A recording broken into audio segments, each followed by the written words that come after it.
Sam! Sam, over here, it's Greg! After getting off track at the Tower Theater, Geoff and I ran into food writer Greg Elwell of I Ate Oklahoma fame at Scottie's Deli. Greg was eating a Sweet Heat PB BLT, which is a BLT with the addition of pork belly. Anyway, when we told Greg we were researching ghosts, he offered us a seat and shared some ghost stories involving restaurants. I'm Sam Saxton. I'm Geoff DeRoot, And you're listening to Tales Unveiled, where we explore urban legends.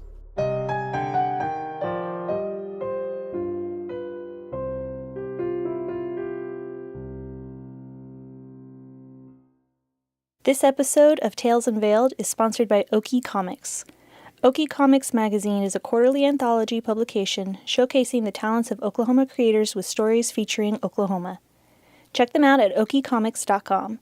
That's O-K-I-E comics.com.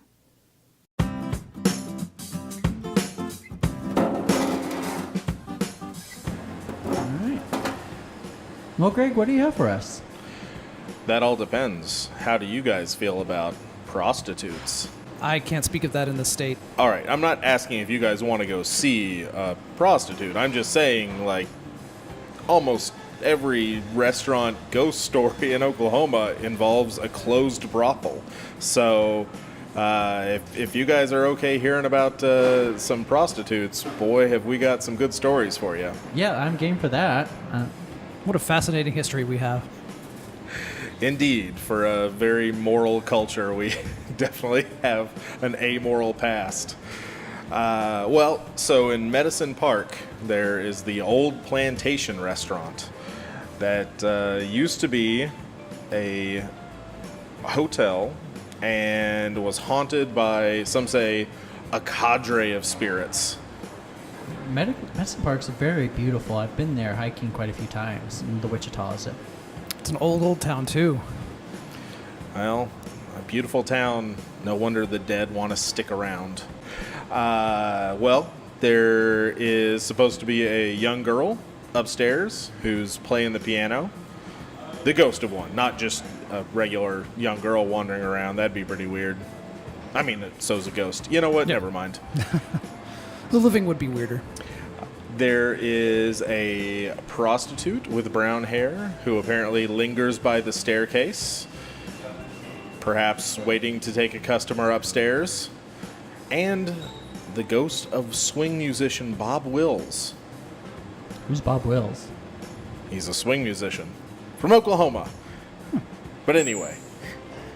That's very specific. I wonder if he has any unfinished business. Probably like 3 lyrics he just never quite nailed down. Do you have any ghost stories a little bit more local, closer to Oklahoma City? Well, let's see. There's Gabriella's. Tell us about Gabriella's. All right. Gabriella's, formerly the County Line Restaurant, which was known for having really great ribs. I mean, the ghost of some delicious ribs died in that place. I swallowed a few of those ghosts myself. I can see that. Thank you.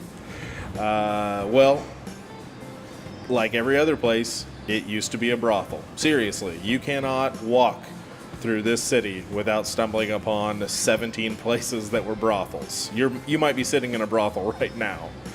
The Prohibition-era dance hall and gambling den was apparently the hangout of one famous gangster, Pretty Boy Floyd, but it's not his ghost.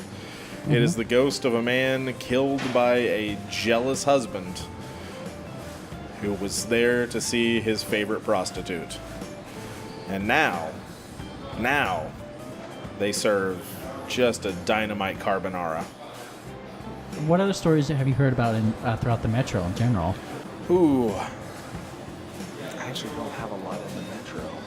Oh, I meant that this also includes like Norman too or something. No. I mean, I've got Noble.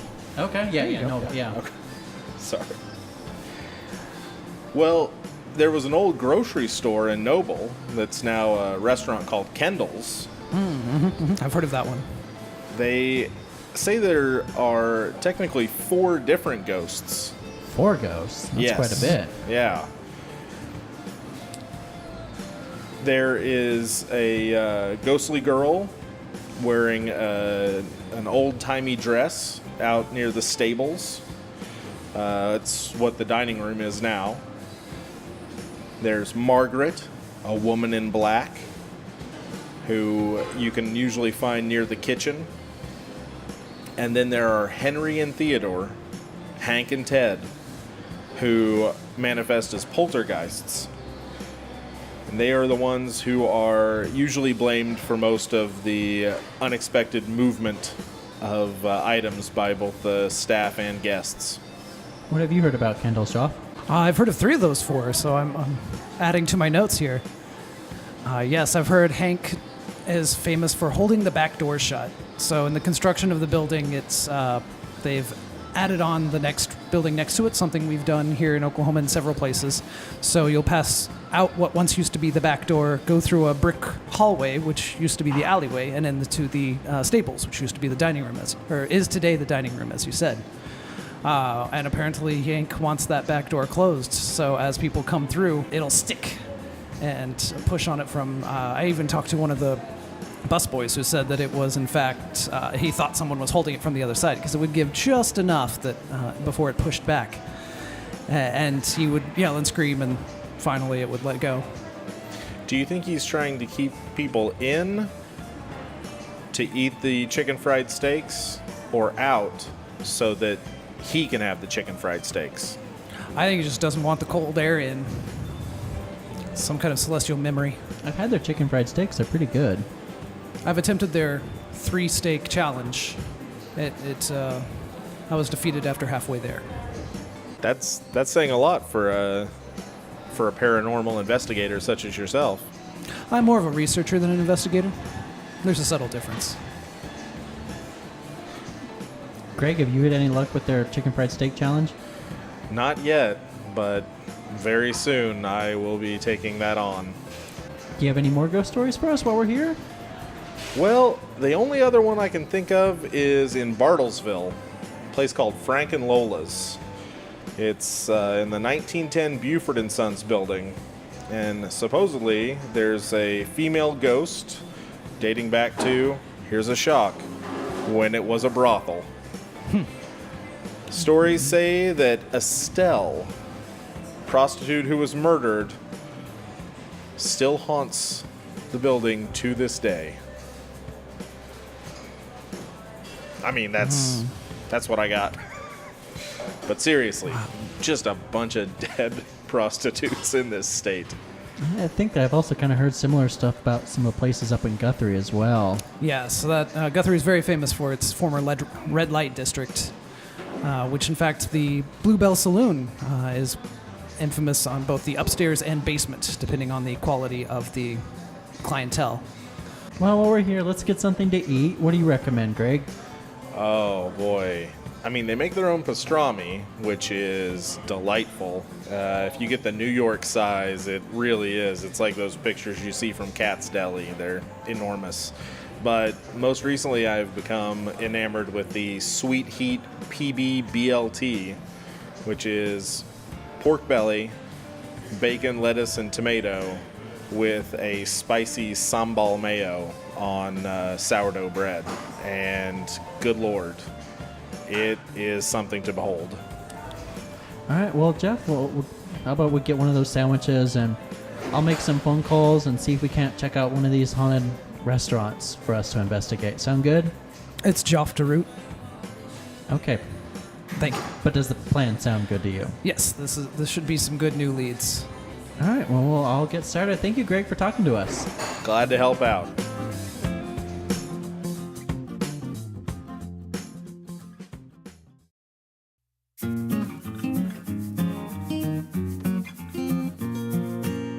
I sent off some emails and Facebook messages to a few of the nearby places Greg had mentioned while we were at Scottie's Deli. The first to respond was Kendall's Resturant in Noble, Oklahoma. Hi, Kim. How you doing? Hi, welcome to Kendall's. I'm Sam Saxton. I'm here with Geoff DeRoot. It's Professor Geoff DeRoot. I'm sorry. I'm here with the professor, and we're here with Tales Unveiled. So we've been talking through Facebook Messenger. So Yes. we're here to do the interview. Great. Why don't you guys come on back to the back room and we'll sit down and talk about it. All right. Thank you. If you are planning a trip to Kendall's, I have 2 pieces of advice for you. Bring an appetite and bring cash, as portions can be hefty, and as for the latter, they only take cash. While Kendall's is known for their chicken fried steak and accompanying challenge, they do have a few other items like fried catfish, burgers, and cinnamon rolls. It was a Wednesday afternoon when we came to visit. Kim, the owner, led us to the back of the restaurant, and along the way, the aroma of the place had started to make me hungry again, despite the fact that I'd eaten lunch a few hours earlier. We had the back room to ourselves. Kim told us they had recently experienced some flooding due to a clogged downspout, but I wouldn't have been able to know that from looking around, as they did a great job cleaning it up. I got my recording gear situated on a table in the center of the room where we sat down to chat. Kim, for those that are not familiar with Kendall's Restaurant, can you tell us about us? Well, I sure can. Kendall's Restaurant was started by my mother, Brenda Mantooth, in 1986, and she was named after, the restaurant was named after my daughter when she was born, her first that's sweet. grandchild, Kendall, who is now 31 years old, just exactly like the restaurant. Wow. And we took it over from her 3 or 4 years in, so we've been here a long time. Tell me about the food and what you're known for. We are known for chicken fried steak, but I think that we just serve comfort food, and it's food that would be the best compliment I can ever get is that it's like your grandma used to make, that it's home style cooking. It is really good. I've been here a couple times, so. I attempted the chicken fried steak challenge. I was defeated, but I was happy. You did receive a quitter's box? Yes. It seemed a little out of character for the professor, at least from my perspective, to be so whimsical and happy, talking about the chicken fried steak challenge and that he attempted it but failed. It just didn't even seem like a thing that he would even do. I don't know, it was just kind of weird. But it was also kind of nice to see him, kind of in a good spirit about something.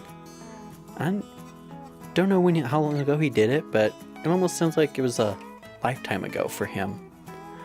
But anyway, I continued the conversation along with Kim. Well, what else would you like people to know about Kendall's that they may not realize? Kendall's Restaurant is a place where everyone really is family. That's kind of our quote, and it's the truth. The people that work here, the people that they have family, and the customers that come in, we all become family, and that's the best thing about it. All right, I guess we'll get into the ghosts now. So, Jeff, I'll let you take it away. Tell us the history of the building. Well, the building is a little over 100 years old. It was originally Stufflebean's grocery store. And after that, they had it for a number of years. It had a grocery store. It sold coffins in the back originally, and then it was sold and became a couple of other things, an Otasco, I want to say, and then eventually, like I said, in 1986, we came here. So, Complicated history. A lot going on here. yes, there's been a lot of different businesses in here. As we took it over, we combined all the different buildings together. Originally, the hallway was an alley. And this back here was also where they did a slaughterhouse. So it has since been all enclosed and made into one building. Good deal of remodeling. A lot of remodeling. It goes on every day in a 100-year-old building. So with all that foot traffic over the years and constant renewal, should stir up anything that's been keeping around here. I think that that's probably part of it. We like to say that it's so good and they never want to leave, but they really don't. We have consistently, since we've been here, had activity. What kind of activity? We have had, for years, the girls would tell me that different things happened to them. And pulling of hair, of course, doors opening and closing, which I've witnessed myself, just opening up, closing all by themselves. It wasn't until I installed, about 10 or 15 years ago, I installed an alarm system that we started really taking it seriously, because the alarms would go off all night long and the police would come and the doors weren't open. At one night, finally, the police were standing around the building with the doors standing open and all the lights on, and I had left myself 15 minutes earlier. The toys were all out, but nobody had come in. That's whenever I got serious and called a paranormal team to come in and see what was going on. Hold on a second. What prompted you to want to call in a paranormal research group? I would think that several groups over the years had contacted me because the history of the building, but I never did let anyone come in. I kind of wanted to protect it until one night there was a medium, a professional medium in here eating dinner, and she called me over, asked for the owner, called me over and said, "You are aware that this building is haunted, aren't you?" And I just really kind of looked at her, and then she started telling me things that she was seeing, like children and a little boy and a little girl in the back room, and they were running through and describing exactly what so many customers and so many staff had seen. And so she said, "I have a group that if you're ever interested, this is a professional group." And so that's how I called them, OKPRI. So what did this paranormal team find out exactly? We called in what I understood was the best in the state, OKPRI, with Christy Clark leading it.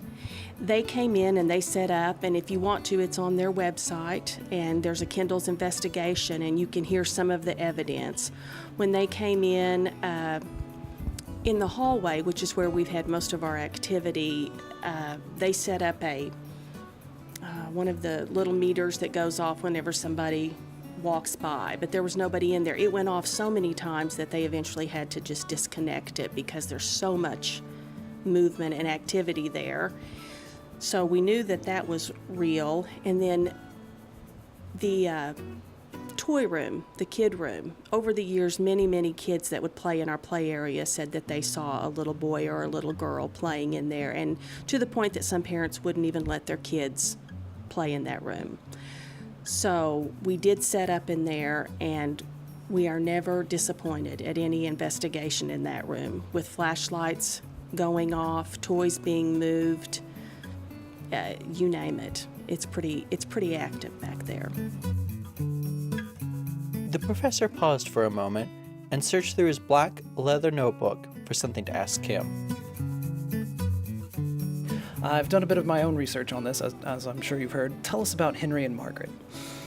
The very first night, we had two psychics that came with the group, and they both separately came up with two names, Henry and Margaret. And they felt like Margaret was, they felt like she was the one that was giving us the problems with tossing things and pulling hair and a little bit more mischievous, let's just say. Henry, they continued to tell us, was someone that walked back and forth, and they could even smell like he was a butcher, is what they kept saying. We have since found out that Stufflebean, the middle name, was a Henry. We did not know that at the time, and as a matter of fact, it was probably 6 or 7 years later that one of the Stufflebeans came in and told us that that was his name. We didn't know. So we think that possibly it's Henry from the Stufflebeans, and just maybe he loves this building as much as we all do. Stufflebeans was the supermarket, wasn't it? It was the original grocery store, an old country store. But they also had a butcher and a slaughterhouse and sold coffins. I mean, it's an old building. They're kind of a general place that they sold everything. So that kind of, on a personal note, that kind of blows my mind, a general store selling coffins. I mean, it's not something you can go find out at a Walmart or a Target. No, I think that... Yeah. Give it time. All things come back around, right? On a personal note, what's the strangest thing that's happened to you? I have only had probably 3 or 4 actual encounters, and none of them have scared me because they were all pretty much during the day. But I would have to say, oddly enough, the strangest, weirdest one was just actually a couple of weeks ago. I always work in here on Mondays and Tuesdays on paperwork all by myself. I'm not afraid of this building at all. As a matter of fact, I love it. When I walk in the door, I always say, "Don't scare me, it's me." That's all I ask. So I was walking through the building, making sure that all the air conditioners were off and all that, and in this men's bathroom back here, this was just Monday a couple of weeks ago, I opened up the door, and I was the only person in the building, of course, and I heard a very loud sneeze right behind my head. We'd had plumbers earlier, and so I thought one of them had come back in. I mean, it wasn't like on the movies, like a scary, it was a sneeze. So I didn't know ghosts sneezed, but they do, because I turned around and I looked throughout this building and wasn't here. It was very loud. So that was what I would say the weirdest. It's not exactly a great scary story, but who knew? They sneeze. I never heard stories of ghosts sneezing, so that's quite fascinating. It is quite fascinating. I don't know. Besides the sneeze, what things have you seen? What I have seen is next door where my office is, one day at about 10:30 in the morning, I walked into the kitchen, and when I walked back in, I saw a black figure. I don't want to say it was, it didn't have any kind of shape, but it was black, and it walked from one wall through the other wall. It was very clear. It was broad daylight, so it did not frighten me, but it was very apparent, and there was no way that it could have been. I mean, I'm pretty cynical about some of this stuff because I know that you can look like you're kind of dumb by saying that. So, but I have seen that a number of times. Whenever I would close the restaurant, there's a radio in the back room. They're the dishwashers, and I would close up and be turning on the alarm and go back, and the radio would be back on. I would turn it off, unplug it, come back up front. I would see we have some little plastic things that would be spinning, and the radio would come back on. So that was pretty powerful. So that's about all I've seen. I mean, I've seen a few little things, but as far as something I would say, there was no question in my mind. Those would be them. I guess I want to ask you, Professor, are you familiar with any sort of black figures or mysteriously shadowy things in your research?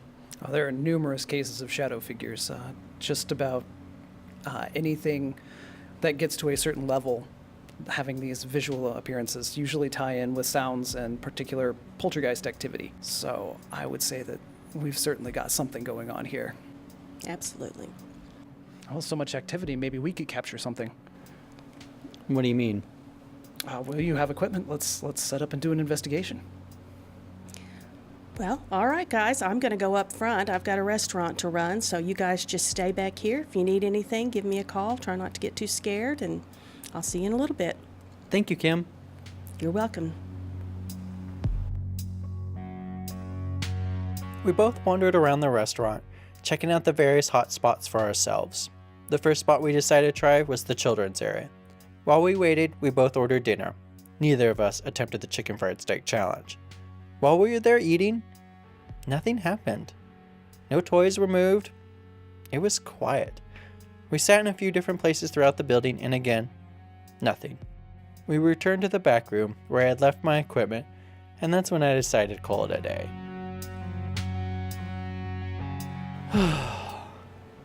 Alright, we've been here for 3 hours now. I haven't seen anything, felt anything, heard anything, no shadowy figures, no children, no creepy sounds. I don't think we're going to experience anything. It's pretty quiet too. It's not like it's a busy Saturday. I think we probably should just give it up. Something could happen. Are you sure we didn't bring a flashlight? For the millionth time, I did not bring a flashlight. Well, maybe there's something that we've already recorded, something we could have missed, the electronic voice phenomenon. So check the tapes. Well, first of all, it's digital, so it's not actually tapes, but fine. It's probably going to listen to 3 hours of absolutely nothing on there. Probably just us, and probably sounds of me eating one of the chicken fried steak sandwiches. But if it'll make you happy, we'll go ahead and check it real fast. Okay. I played back the audio files. And after a while, well, I'm just going to play for you what we heard.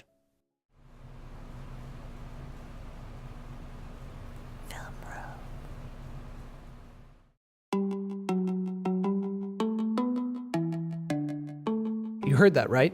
Yeah, I heard that. I'm pretty sure there's probably one of her employees. There was a couple times when you and I were both not in this room, and I just left my Zoom recorder just recording all willy-nilly. Someone could have easily snuck back in here and just whispered, "Film row." But you would have heard them approaching. I mean, listen to this floor. Let me play that back again. I played back the clip. Sure enough, there wasn't any footsteps.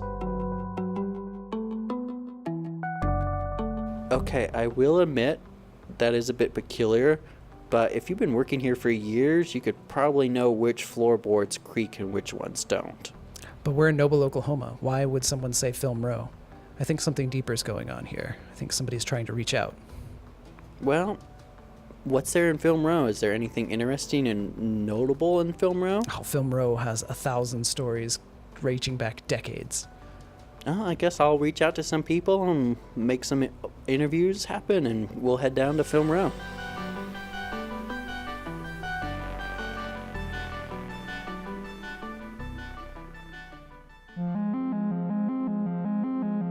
Tales Unveiled is a production of the Show Stars Now Studios and is produced by Dennis Spielman. The voice of Sam Saxton is Dennis Spielman. The voice of Professor Geoff DeRoot is Jeff Provine, featuring Greg and Kim as themselves. To support this podcast and get bonus content, visit www.talesunveiled.com. This episode is dedicated to Tobi Coleman, who died heroically putting on the most rocking of rock concerts with leading females on a planet that forbids such things. Finally, today's advice is from Will Rogers. When you find yourself in a hole, quit digging.